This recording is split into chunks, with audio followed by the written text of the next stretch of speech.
world, Leo had decided, was divided into two kinds of people: those who slept and those who watched them sleep. He belonged to the second group. Every night it was the same story. He would go through all the right motions, the rituals everyone said would guarantee a good night's rest. He'd turn off the bright screens an hour before bed, drink a cup of chamomile tea that tasted like warm hay, and make sure his room was so dark you couldn't see your own hand in front of your face. He'd lie down, take a deep, hopeful breath, and close his eyes, and that's when the circus would begin. It wasn't a quiet, gentle drifting off. It was more like someone had flipped a switch in his brain, turning on a chaotic, neon-lit factory of thoughts. The main production line was always the to-do list of tomorrow. It would clank and whir, spitting out worries. Did you remember to reply to that email from Sarah? You didn't. She probably thinks you're ignoring her. And what about that weird noise the car made this afternoon? That's going to be expensive. You should have taken it to the mechanic last month. But that was just the start. Running alongside it was the Cringe Memory Reel, a special show featuring every slightly awkward thing he'd ever said or done, playing on a loop for his private humiliation. Then a random jukebox in a corner of his mind would kick in, playing a fragment of a song he'd heard in a supermarket. Just the same 5-second chorus, over and over and over. Leo would open his eyes and stare at the ceiling. The digital clock on his bedside table became his torturer.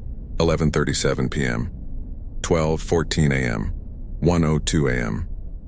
Each red number was a silent taunt, a reminder that while his body was still, his mind was running a marathon with no finish line. He called himself a sleep inventor, but it was a title born of frustration, not pride. By day, he was a creator, a problem solver. He built things, fixed things, crafted solutions out of thin air. If a client had a problem, Leo could invent a way out of it. But this, the most basic human need, felt like an impossible puzzle. How could you invent sleep? How could you build rest? He had tried to engineer it, of course. He was an inventor, after all. His bedroom looked like a laboratory for failed experiments. There was the white noise machine phase. For 2 weeks, his room sounded like a constant, droning airplane cabin. It just gave him a headache. Then came the weighted blanket era. It felt nice for about 10 minutes, like a firm hug, but soon it just felt like he was being pinned to the bed by a friendly yet suffocating grizzly bear. He downloaded meditation apps where calm, soothing voices told him to visualize a peaceful meadow or watch his thoughts like clouds passing in the sky. But his meadow would instantly get invaded by a stampede of his worries, and his clouds were more like a frantic, never-ending meteor shower of anxieties. His friend Mark, a champion sleeper who could conk out the moment his head hit the pillow, would offer cheerful, unhelpful advice. Just stop thinking so much, Leo. Relax, Leo would just smile weakly. It was like telling a drowning man to just breathe air. The worst part was the loneliness. At 2 a.m., the entire world feels asleep. The houses on his street were dark. The roads were silent. In those deep, quiet hours, it was easy to feel like you were the only person alive, the sole sentry guarding a sleeping planet. The silence outside didn't calm him. It just made the noise inside his own head seem louder, more frantic, more isolating. He'd get out of bed, his movements slow and heavy, and pad into the kitchen for a glass of water. The floorboards were cool under his feet. He'd stand by the window and look out at the sleeping neighborhood. A single lonely streetlight cast a pale orange glow on the empty pavement. In those moments, he didn't feel like an inventor. He felt like a failure. A man who could solve problems for everyone but himself. One particularly bad night, after he'd been lying awake for what felt like an eternity, he finally gave up. He slid out of bed, went to his small cluttered study, and slumped into his chair. The blue light of his computer monitor was a harsh substitute for the moonlight he should have been sleeping under. He was tired, but it was a wired, jittery tiredness, like his nerves were buzzing. He opened a web browser, not even sure what he was looking for. He typed in Science of Silence, Absolute Quiet, How to Turn Off the Brain. He clicked through articles on acoustics and psychology, his eyes scratchy with fatigue. He was about to call it a night and go back to his futile battle with the pillow when he stumbled upon a scientific paper about planetary atmospheres. It was dry, technical stuff, but one paragraph buried in the middle made him stop. He read it once. Then he read it again, slower this time. It was about the planet Mercury. The text explained that Mercury, the closest planet to the sun, is so small and has such a weak gravitational pull that it can't hold on to a proper atmosphere. Not a real one, anyway. Without a thick atmosphere, there are no molecules, no air, to vibrate and carry sound waves. The sentence that truly struck him, that seemed to leap off the screen and quiet the noise in his head for a single, precious second, was this: on Mercury there is no sound. In its deep canyons and on its vast plains, a profound and absolute silence reigns. Leo leaned back in his chair, the leather creaking. He tried to imagine it, not just quiet like his room at night, but silence. A physical, tangible silence. A place where a shout would simply die unheard because there was no air to carry it. A place where the only thing you would hear was nothing at all. He pictured himself in a spacesuit standing at the edge of a giant canyon on Mercury. The sun would be a blinding, fierce pinpoint in a sky blacker than any night on Earth. The ground would be dusty, covered in craters. And it would be silent. Not an empty silence, but a deep, heavy, peaceful silence. A blanket of quiet covering everything. For the first time all night, the frantic factory in his mind didn't just slow down. It shut off. The production lines halted. The jukebox went dead. There was only the image of that silent, sun-scorched canyon. He didn't have a solution yet. He didn't have a plan. But he had a spark. A tiny flickering idea in the vast darkness of his insomnia. What if the problem wasn't the noise, but the type of quiet he was seeking? What if instead of fighting his thoughts, he could imagine a place so quiet, so utterly still that his thoughts would have nothing to bounce off of? A place where they would just fade away. He didn't know it yet, but in that moment, the sleepless inventor had just found the blueprint for his greatest creation. It wouldn't be a machine or an app. It would be a journey to a world of perfect, peaceful, and absolute silence. The idea of Mercury's silence didn't magically cure Leo's insomnia that night. After he finally dragged himself back to bed, he still spent a long time staring at the ceiling. But something was different. The usual frantic circus of thoughts was still there, but now it had a new act, a quiet, fascinating one. In the middle of the mental noise, there was now a single still image, a vast, rocky canyon under a black sky, drenched in an impossible, profound quiet. The next day, Leo moved through his work like a man with a secret.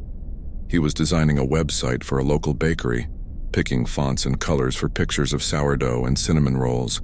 But his mind kept drifting back to that airless planet. It was like a song you can't get out of your head, but this song was made of silence. During his lunch break, instead of scrolling through his phone, he found himself digging deeper. He wasn't just reading about Mercury now.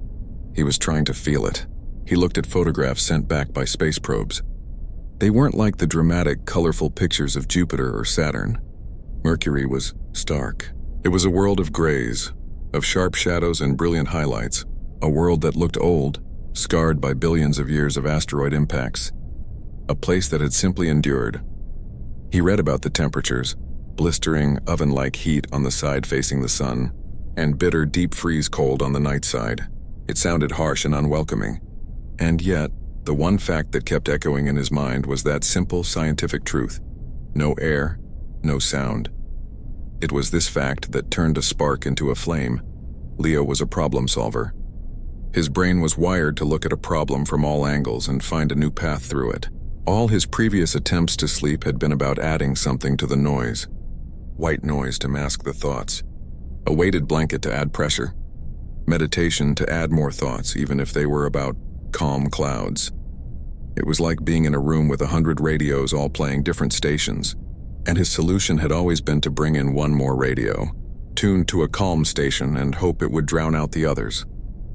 It never worked, but Mercury offered a completely different approach.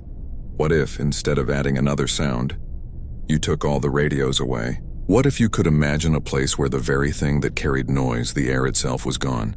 This wasn't about fighting his thoughts or trying to forcefully quiet his mind.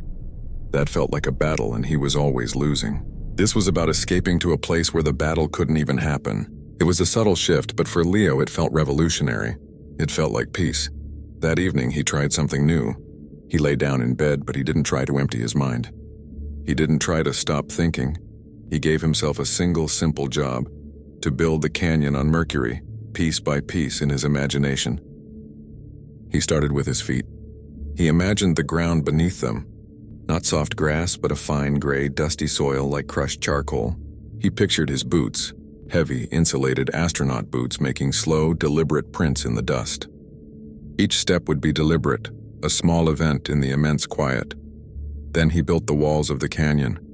He pictured them not as smooth but as rough and ancient, layered like a cake made of stone with colors of slate gray and a rusty reddish-brown. He imagined the sun, but not the friendly yellow sun of Earth. This was a smaller, sharper sun, a piercing white diamond set in a velvet black sky. There were no clouds, no birds, no blue haze, just the clear, stark reality of rock and space. He didn't get far that first night. He was probably only in his canyon for a minute or two before his mind would wander back to a work worry or that stupid jingle from the supermarket. But when it did, he didn't get frustrated. He didn't scold himself. He just gently guided his attention back to the feeling of the dust under his boots, back to the sight of the long, sharp shadows stretching across the canyon floor, and something remarkable happened. He wasn't trying to sleep. He was just exploring. He was a quiet adventurer on a strange, silent world.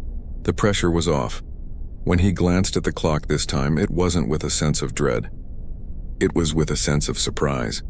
12:47 a.m. He had been lying there peacefully for almost an hour. He hadn't been asleep. But for the first time in years, he hadn't been tortured by his wakefulness either. He had just been somewhere else. He finally drifted off to sleep, not with a fight, but with a quiet sense of wonder. He dreamed not of emails or car repairs, but of vast, silent landscapes and a sky full of unmoving stars. The next morning, Leo woke up feeling different. He wasn't fully rested. That would take time, but he felt a lightness he hadn't known in years. The dark circles under his eyes were still there, but the frantic, helpless look behind his eyes was gone. It was replaced by a quiet focus. He knew with a certainty that settled deep in his bones that he was onto something. This wasn't just another trick. This was a doorway. He had spent his life inventing things for other people. Now, he had stumbled upon an idea that could invent peace for himself, and maybe, just maybe, for others like him. The sleepless inventor had found more than a fact in a textbook. He had found a map, and he was ready to start drawing it for everyone lost in the noise of the night. The morning after his first tentative journey to Mercury, Leo didn't spring out of bed. It was more of a slow, gentle resurfacing, like a diver coming up from a deep, calm lake. He lay there for a few minutes, the soft gray light of dawn filtering through his curtains. He took stock. The usual gritty feeling in his eyes was there, the familiar heaviness in his limbs, but the frantic, buzzing energy that usually hummed under his skin, the leftover static from a night of wrestling with his thoughts, was quieter. It wasn't gone, but it had been turned down from a shout to a whisper.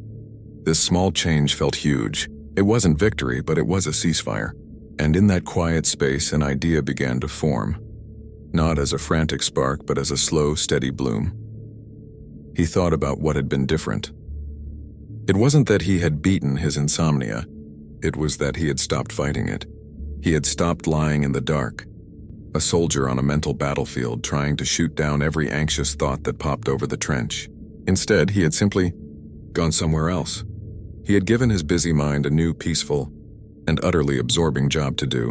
While he made his coffee, the clink of the mug sounding unusually clear in the quiet kitchen, he realized the flaw in all the advice he'd ever been given. Clear your mind, they said. But how do you clear a mind that's built to think? It's like asking a heart to stop beating. His mind was a tool, a creator. It wanted to build, to visualize, to solve. When he tried to force it into a blank, empty state, it rebelled. It built worry castles and anxiety monsters just to have something to do. But on Mercury, he had given it a real project. A beautiful, quiet, physical project. He hadn't told it to be empty. He had told it to build a canyon. The idea solidified over his first sip of coffee. This wasn't just a one-time trick that had worked for him. This was a method, a blueprint. If he could write this down, if he could structure this journey, maybe he could not only find his way back to that peaceful canyon, but he could guide others there too. He thought of all the comments on online forums, all the tired people like him, searching for a lifeline in the dark. He could build a raft for them. He went to his study, the room still shadowy and soft in the early light. Instead of turning on his computer right away, he did something he hadn't done in years. He pulled out a simple, clean notebook and a pen. The screen felt too bright, too connected to the noisy world of the internet. This idea felt like it needed to start in the real world with the scratch of pen on paper. He stared at the blank page. Where to even begin? How do you describe a place of perfect silence? He started not with words, but with feelings. In the margin, he scribbled heavy boots, slow steps, dust like powder, sun, bright but not warm, a light, not a feeling, shadows, sharp as knife edges, quiet that feels like a physical thing, a thick, soft blanket. This was his palette. These were the colors he would use to paint this world. Then he began to write the journey. He didn't write it as a scientific report or a complex story. He wrote it as a set of gentle, simple instructions for the imagination. He pictured himself talking to a friend who was just as tired as he had been. He wouldn't use fancy words. He would use a calm, steady voice. He started at the very beginning, leaving the worries behind. He wrote, "You are floating ever so gently away from your bed. You feel the weight of your day, your thoughts, slowly dissolving as you drift up and away from your room. You are safe, you are secure, and you are leaving all that noise behind." He knew that for people like him, you couldn't just jump straight to the quiet.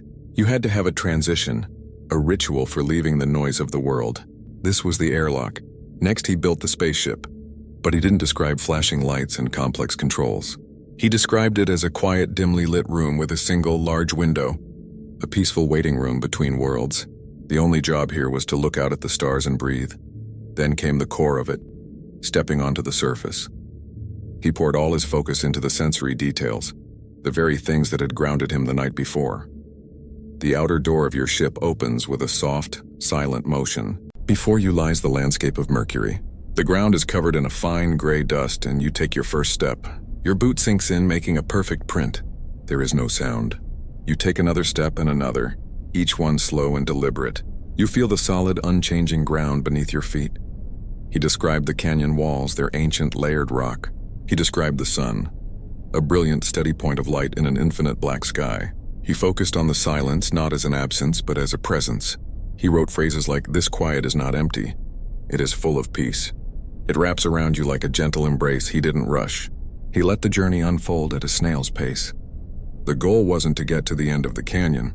The goal was to be fully, completely in every single step, to give the mind so much peaceful real estate to explore that it simply forgot to be anxious. He filled page after page. His handwriting, usually a rushed scrawl, was slow and deliberate. He was building a world, word by word. He wasn't just writing a script. He was constructing a sanctuary, a place where a tired mind could go to rest, not by being forced into silence, but by being invited into a deeper, more profound kind of quiet. When he finally looked up, the sun was properly up, casting long, bright rectangles of light across his desk. His coffee was cold and forgotten. He had been working for 2 hours straight, lost in the creation of this new world. He felt a deep, satisfying tiredness, the kind that comes from using your hands to build something real. This was different from the exhaustion of insomnia. This was the good kind of tired. He closed the notebook, a small, quiet smile on his face. The sleepless inventor had just drawn the first, most important blueprint. He had built a door. Now he had to figure out how to open it for everyone. For the next few days, Leo lived and breathed the silent world of Mercury. His small study, usually a chaos of computer parts, sketch pads, and coffee mugs, became the mission control for an interplanetary journey. The notebook he had started was now filled with scribbles, arrows, and crossed-out lines. It looked less like a script and more like a treasure map, and the treasure was sleep. He realized quickly that writing this was nothing like his usual work. Designing a website or a logo was about communication and persuasion. This was different. This was about suggestion. It was about building a world not with images but with feelings. He wasn't telling a story to his readers. He was giving their minds the tools to build the story for themselves. The biggest challenge was the pace. His own mind raced, so he knew he had to force the script to move with the speed of a sleepy snail. He would write a line, then read it aloud, timing it with the second hand on his old analog clock. "Okay," he muttered to himself. "You are floating away from your bed." He dragged the words out, leaving a full 3-second pause at the end.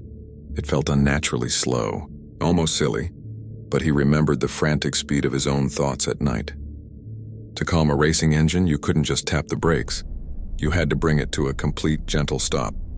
He fought the urge to be poetic. Flowery language would just give the busy mind something to analyze and pick apart.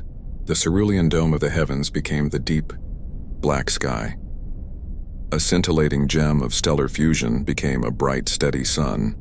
He used simple, solid, physical words: boots, dust, rock, shadow, quiet.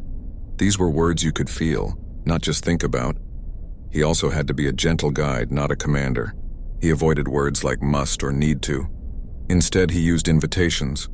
You might notice, or perhaps you can feel, or, if you like, you can imagine. This was crucial.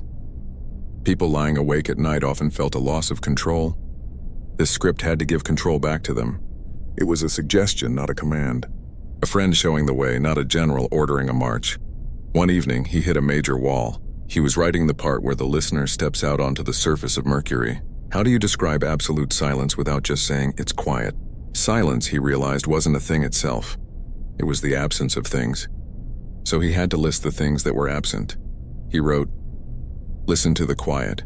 Notice what you don't hear. There is no wind rustling the leaves. There are no distant cars. No hum of a refrigerator. No chatter of television from another room. There is only this deep, welcoming silence. A silence that feels solid and peaceful." He read it back. It worked. By naming the sounds of a typical restless night, he was giving the listener permission to notice their absence. He was defining the silence by what it wasn't, making its presence even stronger. After 3 days of this intense focus, he had a complete draft. It was 10 pages long.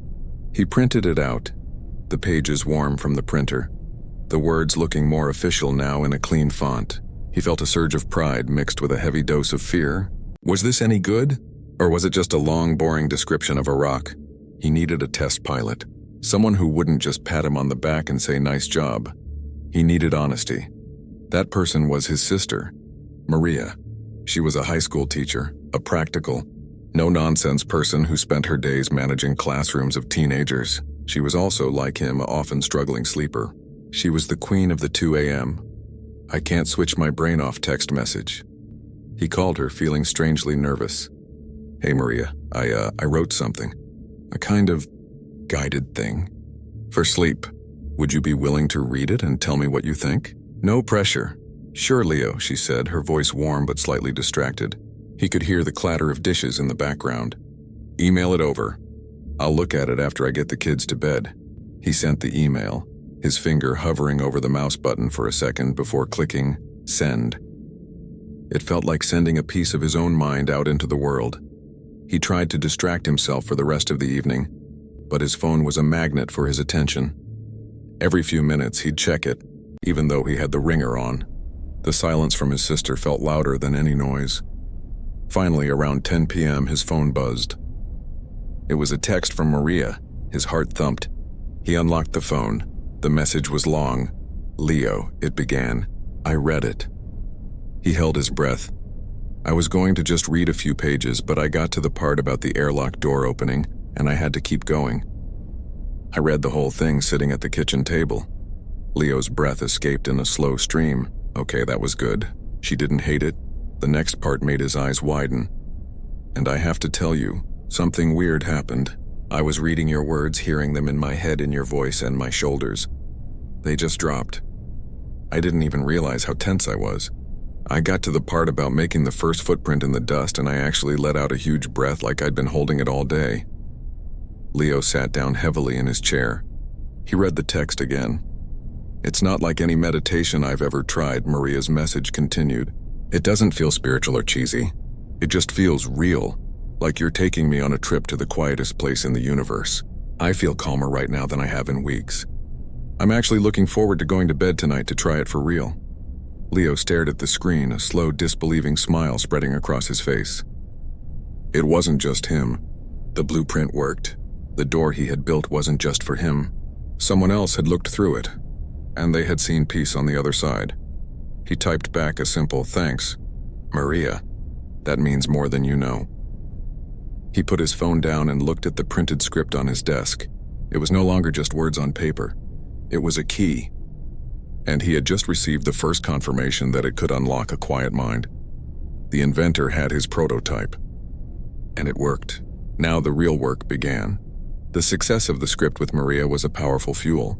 For the first time in years, Leo felt a sense of mission that was stronger than his fatigue.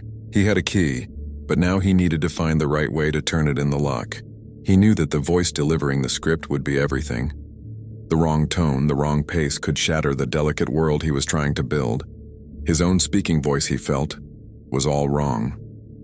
In daily life, it was a bit quick, a little higher pitched when he got excited. It was the voice of a designer explaining an idea, full of energy and ups and downs. That energy was the enemy of sleep. He needed a voice that was the audio equivalent of a weighted blanket, steady, calm, and heavy with quiet. He looked at the small makeshift recording booth he had built in the corner of his study. It was nothing fancy, just a closet he had emptied out, lined with old moving blankets to kill the echo. A decent microphone on a boom arm stood in the center, looking like a strange metallic flower. This was where he recorded voiceovers for his client videos. He'd always been good at it, friendly, clear, and engaging. But this was a different kind of good. This had to be unengaging in the best possible way. It had to be a voice that invited you to drift away, not to lean in and listen closer. He sat down on the stool, the blankets absorbing the sound so completely it felt like the world had gone mute. He adjusted the microphone, took a deep breath, and opened the script. He pressed record. "Welcome," he began, trying to sound warm and soothing. "I'm going to guide you on a journey to a place of deep peace." He stopped. He played it back. It sounded fake. It sounded like he was trying to imitate a TV therapist. It had that slight sing-song quality he hated in so many meditation apps. It was a performance, and a bad one. He deleted the file. He tried again. This time he spoke in his normal, everyday voice. "Okay, so you're going to imagine floating away from your bed?" He cringed. He sounded bored and slightly confused, like he was reading instructions for assembling a piece of furniture. He deleted it again.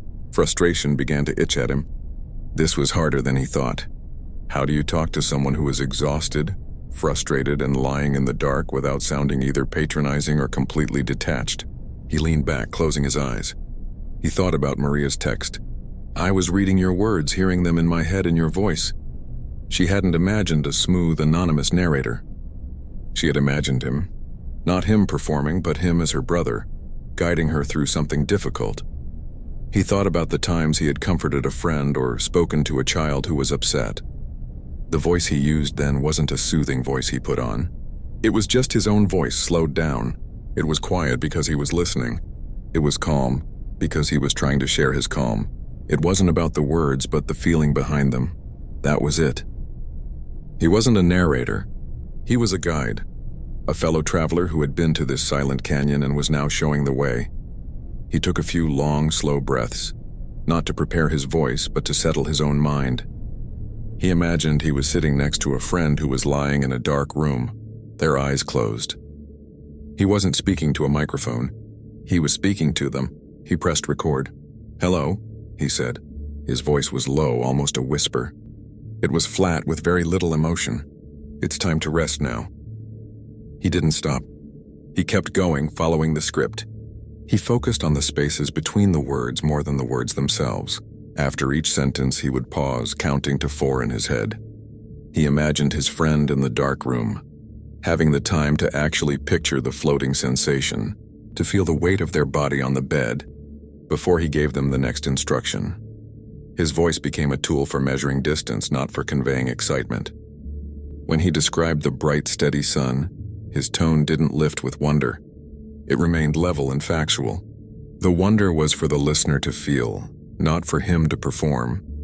When he described the deep, welcoming silence, he actually lowered his volume, so the listener had to lean in mentally, pulling them deeper into the experience. He made mistakes. He stumbled over a word. Instead of stopping and starting over, he did what a real guide would do. He paused, took a soft, audible breath, and simply repeated the phrase correctly. That soft breath, that human imperfection, somehow made it feel more real, more trustworthy. He read the entire 10-page script this way. It took almost 40 minutes. When he finished with the final line, "And here, in this silent canyon, you can rest," He let the silence in the booth linger for a full minute before he reached out and clicked stop. His neck was stiff and his throat was dry. He felt mentally drained, like he had just meditated for an hour. He exported the audio file, named it Mercury Voice Test, and dragged it onto his phone. He didn't listen to it right away. He was too close to it. Instead, he waited until later that night. He did his usual routine, turned off the lights, and lay in bed. He put in his earbuds, took a deep breath, and pressed play. The voice that came through was strange. It was his, but it wasn't. It was slower, quieter, and more peaceful than he thought himself capable of. At first, he listened critically, picking out the slight breath sounds, the one or two words that could be clearer. But as the journey went on, as he floated away from his room and stepped onto the dusty surface of Mercury, something shifted. He stopped being the critic and became the listener. The slow, deliberate pace gave his mind no room to race ahead. The flat, calm tone gave his emotions nothing to react to.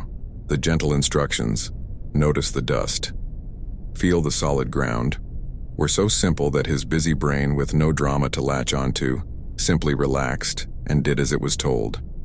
He didn't make it to the end. He wasn't sure when he drifted off, but the next thing he knew, it was morning, and his phone was out of battery. The earbuds were still in his ears. A profound sense of accomplishment washed over him, warmer than any morning sunlight. He had done it. He had not only written the path to a silent world, but he had also found the voice to guide people down it. The inventor had tested his creation on himself, and it had worked even better than he'd hoped.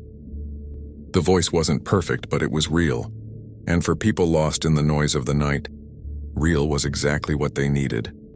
With the script finalized and the guiding voice recorded, Leo faced what he thought would be the simplest part, the audio itself. He had a clean, clear recording of his voice. All he had to do was put it online, right? He was wrong. The first time he listened to the full recording with professional headphones, he heard everything. Not just his voice, but the world around it. There was a faint, high-pitched hum from his computer fan that he'd never noticed before. There was the soft rustle of his shirt every time he shifted on the stool. There was even the distant, muffled sound of a car driving by outside. A sound the blanket-lined walls hadn't completely killed. These tiny sounds were invaders. They were anchors to the noisy world he was trying to help people escape. If someone was lying in the dark, their senses heightened by insomnia, that barely their hum could be enough to pull them right back into their room, reminding them of all the electronics and machines that filled their waking life. He couldn't have that. The journey to Mercury had to be perfect. This began the most technical and, for Leo, the most fascinating part of the invention process. He wasn't just a writer and a guide anymore. He became a sound engineer, a scientist of silence. He started by learning about noise reduction. He spent hours watching online tutorials, his eyes glued to complex software that showed sound as shimmering, colorful waves. He learned how to find the fingerprint of that constant computer hum and carefully erase it from the entire recording, without making his voice sound like he was talking from the bottom of a robot's tin can. It was painstaking work, like using a microscopic brush to clean a precious painting. But when he was done, the result was startling. His voice now floated in a pure black silence. It was unnerving, but in the right way. It felt extraterrestrial. Next, he tackled the pacing. His slow narration was good, but he wondered if he could do more. He remembered reading about brainwaves, that when we are awake and alert, our brains produce fast beta waves, but as we drift towards sleep, they slow into alpha and then theta waves. What if he could gently encourage that shift? He discovered something called binaural beats. It was a concept where you play a slightly different tone in each ear. The brain, trying to make sense of the difference, perceives a third pulsing tone, a beat that doesn't actually exist in the outside world. If you set this phantom beat to a slow, theta wave frequency around 1 to 4 cycles per second, it could theoretically help the brain follow along into a sleepy state. It sounded like science fiction, but the principle was solid. He was cautious, though. He didn't want some obvious, distracting woo-woo-woo sound layered over his voice. That would be just another kind of noise. So he experimented. He generated 2 very low, pure tones, one for the left ear and one for the right, and mixed them so quietly they were almost at the edge of hearing. He listened back. Under his calm, slow narration, he could just barely sense a soft, rhythmic pulsing, like a distant, gentle heartbeat. It wasn't something you actively heard. It was something you felt. It was a subliminal nudge, a rhythmic guide for the brain to slow its frantic dance. But the absolute silence between his words now felt almost too heavy, too empty. It was a void, and nature, he knew, abhors a vacuum. An absolute void could be as distracting as a loud noise. He needed a blanket to soften the edges of this perfect silence. He found his solution in pink noise. Unlike the sharp, hissy sound of white noise, which is like static on an old TV, pink noise is deeper and softer, like the sound of steady rain falling or waves gently crashing on a distant shore. It was a smooth, consistent sound that masked other small, unpredictable noises, a creak in the house, a dog barking outside without being intrusive itself. He added a layer of this soft pink noise, setting its volume so low that you wouldn't notice it unless it suddenly disappeared. It filled the background like a soft audio cushion, making the profound silences he had created feel warm and safe, not stark and cold. Finally, he worked on the transition. The journey began in the listener's bedroom, a place often associated with stress. He couldn't just jump to Mercury. He needed a bridge. He used a very subtle, low-frequency hum to represent the interior of the spaceship, a safe, enclosed, and separate environment. As the airlock opened in the story, he slowly faded this hum down to nothing, while at the same time, he very slowly brought up the soft pink noise and the almost imperceptible binaural beats. He spent days on this 1-minute transition, adjusting volumes by fractions of a decibel. It had to feel seamless. It had to feel like the real world was being gently, gracefully, and completely left behind. The night he finished, he rendered the final audio file. It was 45 minutes long. He felt like a mad scientist who had just put the final bolt into his creation. He was nervous. Had he over-engineered it? Had all this technical tinkering ruined the simple human heart of the journey? He didn't test it on himself that night. He was too close to it. He knew every edit, every hidden sound. Instead, he saved the file with a simple name, Mercury Finaled MPG. He leaned back in his chair, his eyes tired from staring at sound waves. The room was quiet. He had started with a simple idea, a silent canyon on a dead planet. Now he had built that silence piece by piece out of nothing but air and electricity. He had woven together a gentle voice, a hidden rhythm, and a soft sonic blanket. He had created not just a story but an environment, a world. The invention was complete. Now it was time to see if it would work for someone else. The real test was about to begin. The finished audio file sat on Leo's computer, a tiny digital package containing weeks of work, hope, and a journey to another world. Looking at it, he felt a sudden and powerful wave of doubt. He had been living inside this project for so long. He had no idea if it was actually any good. To him, it was a complex tapestry of script, voice, and sound design. But to a fresh ear, would it just be a boring man talking slowly about dust? He needed a real test, not his sister reading a script, but a person actually listening to the full, finished experience in the dark, with the intention of sleeping. He needed someone who wouldn't feel obligated to be nice. He needed honesty, even if it was brutal. His eyes landed on a name in his phone. Ben. Ben was a paramedic. He was Leo's oldest friend, and he was the most pragmatically minded person he knew. Ben dealt in blood, bones, and emergency realities. He didn't have time for what he called fluffy nonsense. He was also chronically sleep-deprived, his schedule a chaotic roller coaster of 24-hour shifts and fractured rest. If exploring Mercury's silent canyons could work for Ben, it could work for anyone. Leo typed out a message, his thumbs hovering over the screen. He didn't want to oversell it. Hey Ben, I made a thing. A sleep audio thing. It's a bit weird. Would you be willing to try it tonight and tell me what you really think? No fluff. Just tell me if it's useless. He attached the audio file and held his breath. The reply came back almost instantly. A sleep thing? Like, with chanting? You know I hate that stuff, Leo. Leo smiled. No chanting. I promise. It's just me talking. About a planet. There was a long pause. Then, a planet? Okay, weirdo, fine. I've got a night shift tomorrow, so I need to crash tonight anyway. I'll give it a shot. No promises. Thanks, man. That's all I ask. Leo put his phone down. The deed was done. The invention was out of his hands. He tried to distract himself with work, but his mind was in Ben's apartment. He imagined Ben getting ready for bed, tired and gritty from his day, probably skeptical as he plugged in his earbuds. The wait was agonizing. Leo knew Ben would be listening around 10 p.m. By 10:15, he was checking his phone every 30 seconds. By 10:30, he had convinced himself that Ben had hated it so much he'd turned it off after 2 minutes and was now too annoyed to even text him. Talking about space dust, Leo? Seriously? He could already hear the friendly ridicule. 10:45 p.m. Nothing. 11 p.m. The silence felt heavy. He hated it, Leo thought, a sinking feeling in his stomach. All that work. It was too strange, too slow. Ben, a man of action, had probably found it ridiculous. Just as he was about to give up and go to bed feeling defeated, his phone buzzed on the desk. A single sharp vibration. He snatched it up. It was a text from Ben, sent at 11:07 p.m. Leo's heart hammered against his ribs as he unlocked the screen. The message was short. So short he thought it might be a rejection. It read, "I didn't make it to the canyon." Leo's spirits plummeted. So that was it. Ben had gotten bored or frustrated and turned it off before the journey even properly began. He'd never even reached the surface of Mercury. Leo started typing a reply. "That's okay, thanks for trying it anyway," his fingers feeling clumsy with disappointment. But before he could send it, another text from Ben came through. Then another. 3 little dots appeared, showing Ben was still typing. The second text, "I think I conked out before the airlock even opened."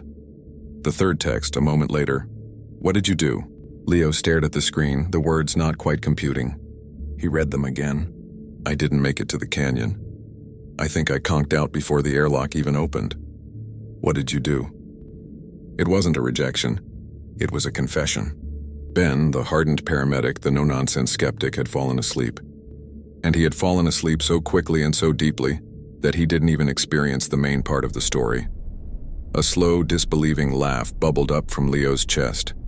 It was a laugh of pure, unadulterated relief and joy. He typed back, his fingers flying now.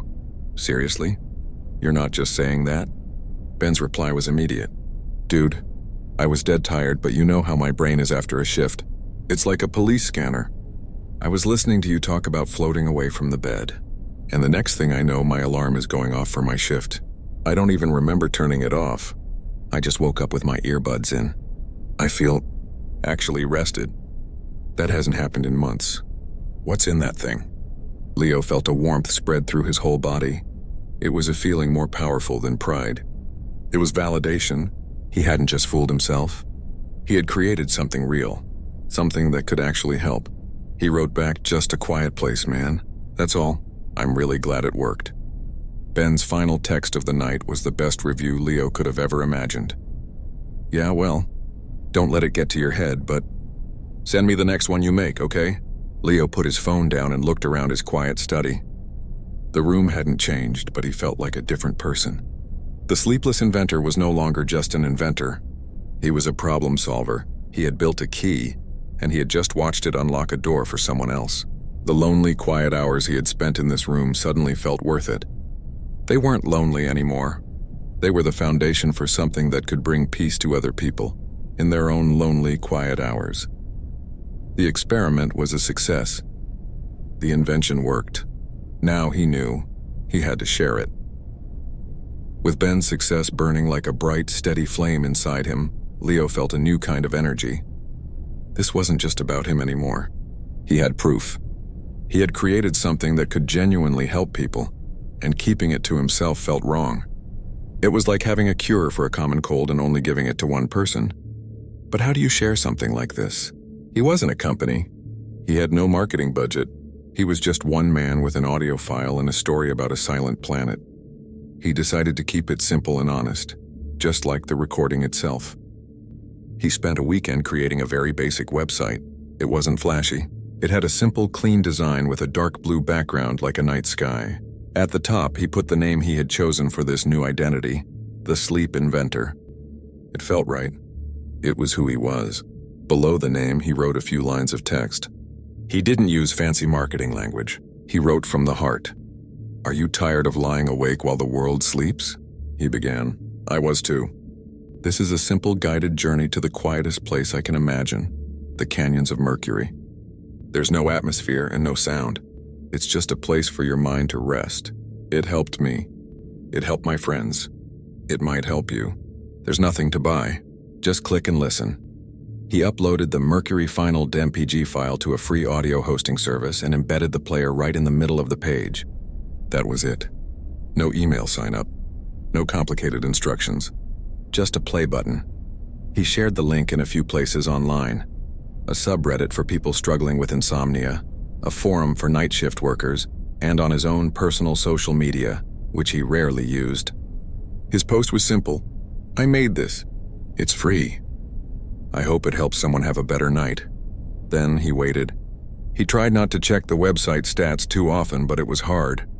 The first day he saw 10 people had visited. 10 strangers. His heart did a little flip.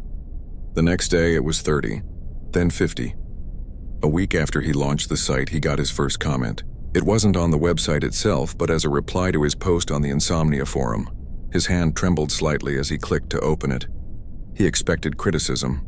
Maybe someone found it too slow, or too strange. The comment was from a username, MidnightReader23. I don't usually post on these things, it began, but I feel like I have to. I've had trouble sleeping since my husband passed away 5 years ago. The nights are so long and so loud with memories. Last night I listened to your recording. I didn't fall asleep. But for the first time in years, I didn't mind being awake. I was just there, in that quiet canyon, and it was okay. The quiet felt peaceful, not lonely. Thank you. Leo read the comment 3 times. He leaned back in his chair and a single tear escaped from the corner of his eye and traced a warm path down his cheek. He wasn't crying from sadness. He was crying because a complete stranger, someone grieving and in pain, had found a moment of peace in something he had created in his blanket-lined closet. His invention hadn't just provided sleep. It had provided comfort. That comment opened the floodgates. Others started to trickle in, then pour in. A university student wrote, I have exams and my anxiety is through the roof. I listen to this every night. I never make it to the end. It's like a magic trick. Thank you, a new mother posted. My baby finally sleeps, but my brain won't shut off. I listen to this during night feedings with one earbud in. It calms us both down. It feels like I have a friend in the room telling me it's going to be okay. A truck driver commented, I sleep in my cab and the world is a noisy place. This helps me block it all out and get the deep rest I need. The part about the solid ground really grounds me, no pun intended. Leo read every single one. He didn't just see them as compliments. He saw them as human stories. Each comment was a window into another person's silent struggle. The nurse working the graveyard shift, the software developer with a buzzing mind, the elderly person whose body ached and kept them awake. They were all here, in this little digital corner he had built, sharing their quiet victory. He started to feel a profound responsibility. These people weren't customers. They were a community. They were trusting him with their precious, fragile hours of rest. He would write back to as many as he could, always keeping his tone gentle and grateful. Thank you for sharing your story, he would write. I'm so glad you found a moment of peace. He noticed patterns. People loved the specific physical details, the dust, the boots, the rock. They loved the slow pace. They loved that his voice wasn't a perfect anonymous narrator, but a real person who sometimes took a soft breath or paused to find the right word. The website, The Sleep Inventor, was no longer just a hosting site for an audio file. It had become a sanctuary, a digital campfire where tired people from all over the world could gather, not to talk but to be quiet together. They were a tribe of the weary, and Leo, the once sleepless inventor, had become their gentle guide. He looked at the growing list of comments, a mosaic of gratitude from across the globe. He had set out to solve his own problem, but in doing so he had stumbled upon a universal need, the need for a quiet place to rest a noisy mind, and he knew with a deep and humbling certainty that his work was only just beginning. The rhythm of Leo's life had completely changed. He was still the sleep inventor, but it was no longer a secret identity. It was his purpose. His evenings were no longer spent staring at the ceiling, but carefully reading the comments and messages that flowed into his website. He felt a deep connection to this quiet, global community. Their stories were his fuel. He had even created a few new journeys, a slow walk across the icy plains of Europa, and a gentle float through the calm upper atmosphere of Jupiter. Each one was built with the same care, the same focus on simple physical sensations and profound quiet. The community welcomed them, and the comment section became a place of shared discovery.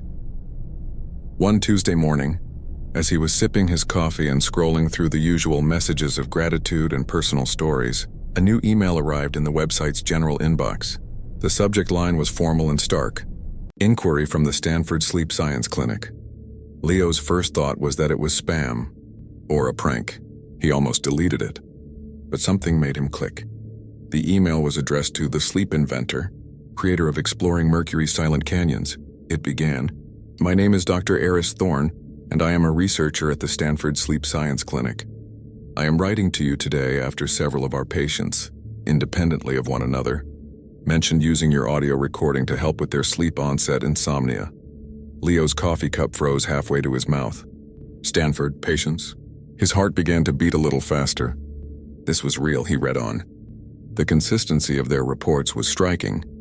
They specifically cited the slow narrative pace, the focus on non-emotional physicality, and the concept of environmental shift as being particularly effective. While anecdotal, the volume of these unsolicited reports has piqued our professional interest. Dr. Thorne explained that most traditional sleep aids and meditations focused on relaxation within the patient's current environment. Leo's approach was different. He was facilitating a complete cognitive departure. He was essentially guiding the brain into a state of focused immersion, so peaceful that it naturally transitioned into sleep. The email concluded with a proposal. We would be interested in conducting a small preliminary study. It would be informal and limited in scope.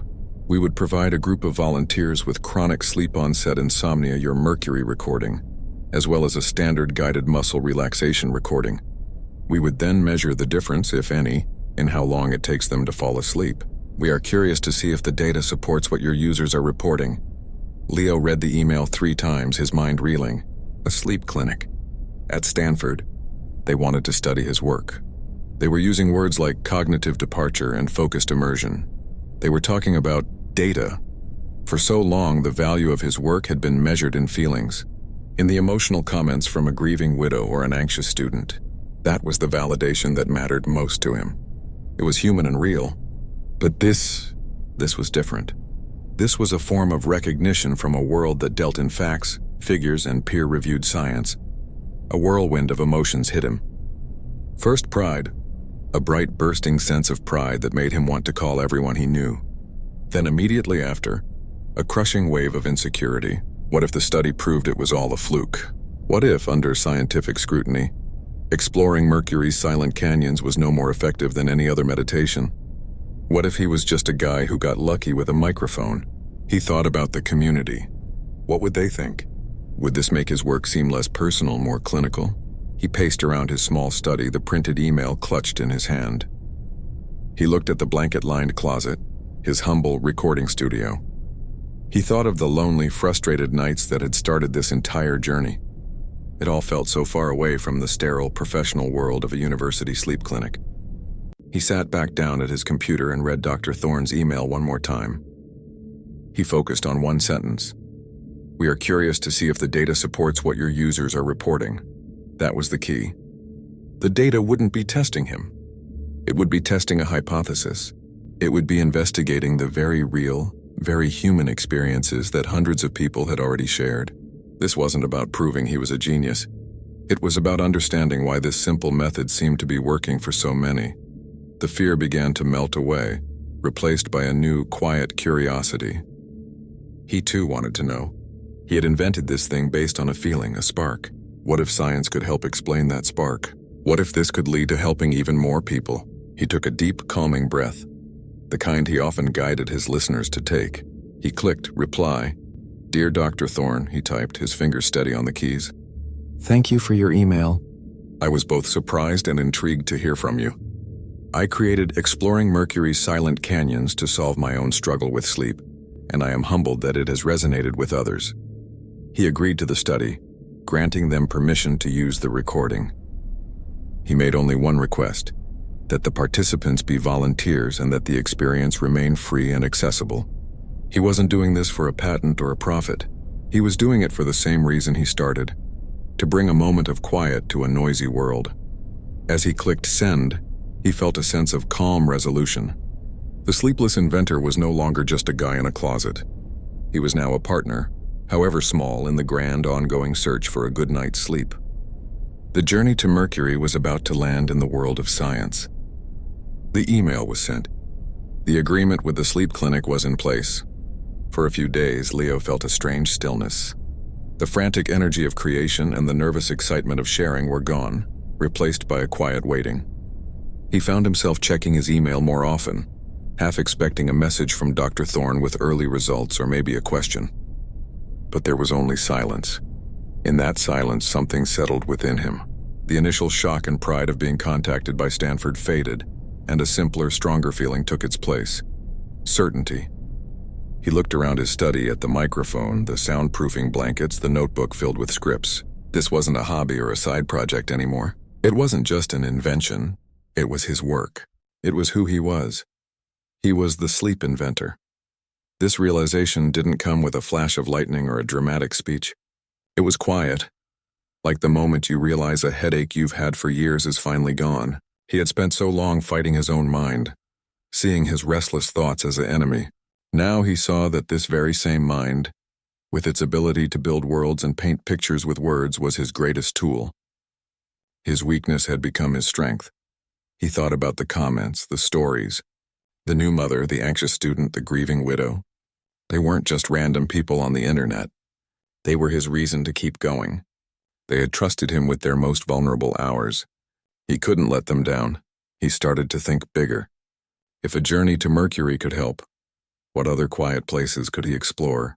He looked up at the night sky, no longer just a blanket of darkness, but a map of potential sanctuaries. He began work on a new journey. This one would be to the icy plains of Europa, Jupiter's moon. Scientists believed it had a vast hidden ocean under a thick shell of ice. He loved the imagery. He could guide people across a surface that was smooth and flawless like a blank page. He could describe the feeling of absolute stillness of a world frozen in time. The silence here would be different from Mercury's, a cold, clean, and pristine quiet. He wrote the script with more confidence now. He knew what worked. The slow pace, the simple physical words, the feeling of solid ground underfoot. He recorded his voice with a new sense of ownership. He wasn't imitating a calm voice anymore. He was a calm guide. The slight breaths, the pauses, the gentle tone, it all felt more natural, more authentically him. When he released the frozen ocean of Europa, the community's response was immediate and warm. The comments poured in, not just thanking him but discussing the new landscape. "Mercury is my favorite for when my mind is racing," one person wrote. "But Europa is for when I feel sad and overwhelmed. That clean white ice just washes everything away." Another commented, "I never thought I'd have a favorite sleep planet, but here I am. I'm a Mercury guy, but my wife loves Europa. Thank you for giving us both a way to find quiet." Leo read these comments with a full heart. He wasn't just providing a service. He was building a universe of rest, and people were finding their own special corners within it. He created a simple, text-based forum on his website, where people could share which journey worked for them and why. It became a place of quiet support, a digital waiting room where the weary could offer a kind word to each other before heading off to their respective silent worlds. He also started a new section on his website called The Inventor's Log. Here, he wrote in a more personal way. He shared his own struggles, not as a distant expert, but as a fellow traveler. He wrote a post about the original lonely nights that started it all. He wrote another about the fear he felt when he sent the Mercury file to his friend Ben. He was transparent, human, and real. The response to this honesty was overwhelming. People thanked him for his vulnerability. They said that knowing the guide had also been lost made them feel less alone in their own struggles. The connection deepened. He was no longer a mysterious voice in the dark. He was Leo, the guy who had been there too, and who had found a way out that he wanted to share. He occasionally thought about the sleep clinic study, but the anxiety was gone. Whatever the results, they wouldn't change the hundreds of real human stories that were his true data. The science was interesting, but the healing was everything. He stood at his window one evening looking out at the same street he had stared at during so many sleepless nights. It didn't look lonely anymore. He knew that in houses all over his neighborhood, and in cities all over the world, people were putting in their earbuds and trusting him to guide them to peace. He had embraced the role completely. The sleepless inventor was wide awake, his own mind finally quiet. His purpose clear: to build more doors out of the noise, one silent world at a time. Years have a way of passing quietly, like the turning of a page in a book you're deeply absorbed in. Leo, now in his late 40s, stood in a studio that was a world away from his old blanket-lined closet. It was a proper sound studio, with professional acoustic panels and a high-quality microphone. But on the desk next to the complex audio mixer sat the same old coffee-stained notebook where he had first sketched the canyons of Mercury. It was his reminder, his lucky charm.